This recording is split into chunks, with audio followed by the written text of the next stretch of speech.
Start with the UK, just talking now about the PMI numbers. We've also got some new housing data out.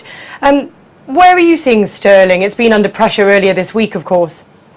Yes, it has, and I think it's interesting that whilst we've had this run of very strong data over recent weeks generally, we have seen some residual sterling strength, but you could argue that it hasn't really been able to keep up with the strength of the data, and I think that's underlying a message that international investors are reluctant to buy sterling because of still some concerns about the validity of the data or the ability to maintain strong growth prospects into next year.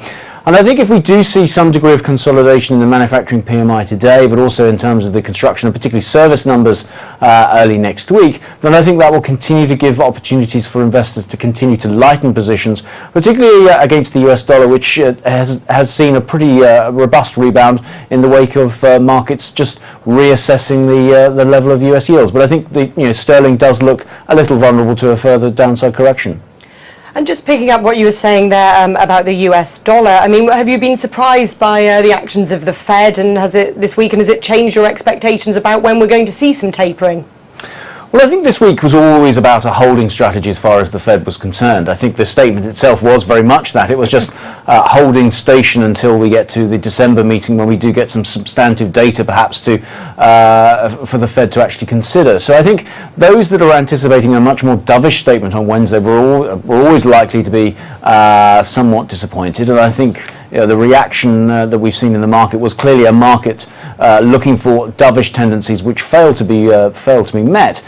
And I think we're now seeing some signs that we are moving through the government shutdown. If we start to see some slightly firmer data coming out towards the end of this year and into the turn of next year, then I think that just underlines the fact that the market may well have got itself wrong-footed again in terms of tapering, in the same way that it did in September, in so much as we now see this sort of consensual view that tapering is going to be pushed well into the middle distance, perhaps as far as April or maybe a little bit further. But I think we could still find there is a risk that we can see some tapering before Mr. Bernanke leaves office, perhaps looking at that January meeting as a parting gift.